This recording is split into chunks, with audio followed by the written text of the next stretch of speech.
All right, let's dive in. Today, we're taking on a true heavyweight in personal development, Stephen Covey's The 7 Habits of Highly Effective People.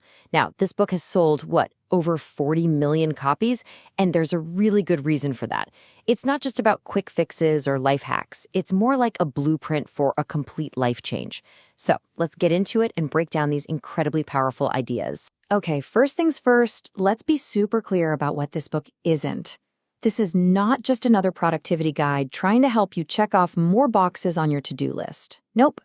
Covey's work is really a guide to shifting your entire perspective on life. The whole argument is that a genuinely effective life is built on a solid foundation of unchanging principles, not just, whatever the latest trend is. So, where do you even begin with something this big? Well, the entire framework, everything we're about to talk about, it all rests on this one single, really powerful idea, what Covey calls the inside-out approach. This is the absolute core principle that everything else grows from. And this inside-out idea, it kind of flies in the face of our modern obsession with, image and reputation. Covey basically argues that real, lasting success doesn't come from managing what other people think of you. It comes from who you actually are, from your character. In other words, you have to win the personal victories inside yourself before you can expect to win the public victories out in the world. And that brings us right to the very first stage of this whole journey, what Covey calls the private victory. This is all about you.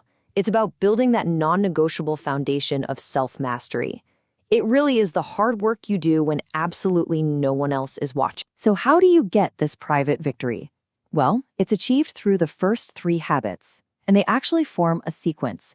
They're designed to take us from being dependent on others to being truly in control of ourselves.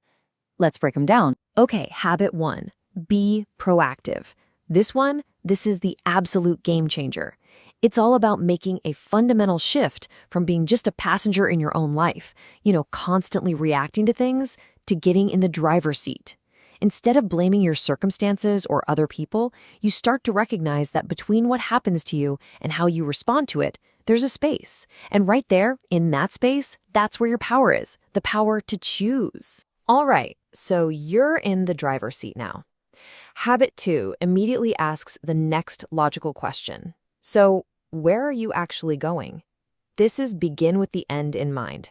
It's about taking the time to define your own personal mission, your own vision of success. Why?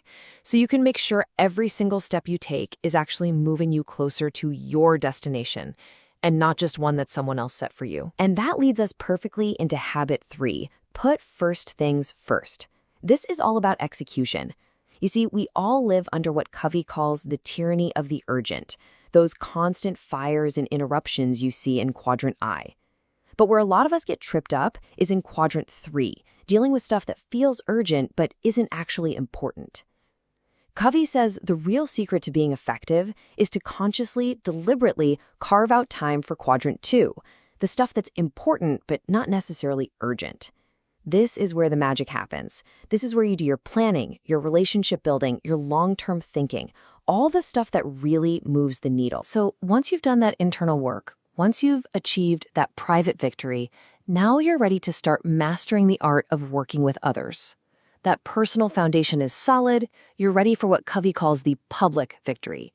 This is where we move from just being self-reliant to building truly effective collaboration. This public victory then is achieved through the next 3 habits, and these are all about the skills you need for great teamwork, communication, and creative cooperation. The essentials for getting anything meaningful done with other people. Let's talk about habit 4, think win-win. This is a total mindset shift. See, so many of us operate from a win-lose script. We believe that for us to win, someone else has to lose.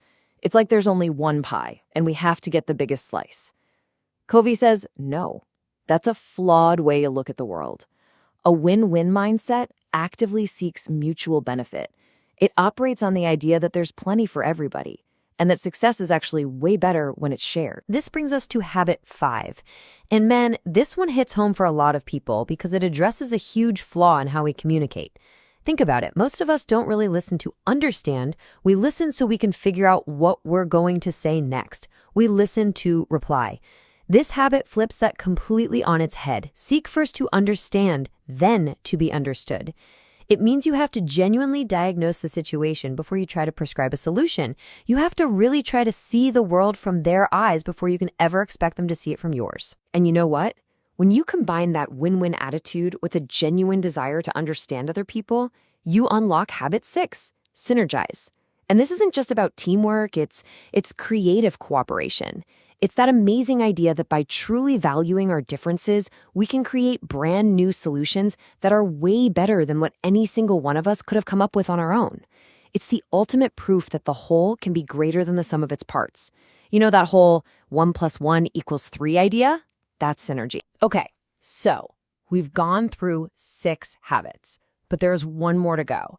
And this last one, well, it's the one that makes all the others possible. This is the habit of renewal. Habit 7 is called sharpen the saw. I love the story he uses for this.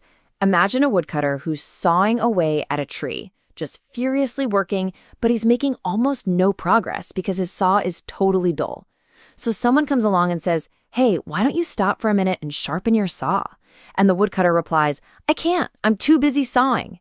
We are the saw. This habit is all about taking the time to renew ourselves across these 4 key areas: physical, mental, emotional, and spiritual, so that we don't become dull, ineffective, and eventually just burn out. All right, let's put all these pieces together now, because these habits aren't just some random list of good ideas, right? They represent a really clear path of growth, a journey toward what it means to be truly effective. Covey calls this whole journey the maturity continuum. We all start out in a state of dependence where we rely on the you, on others.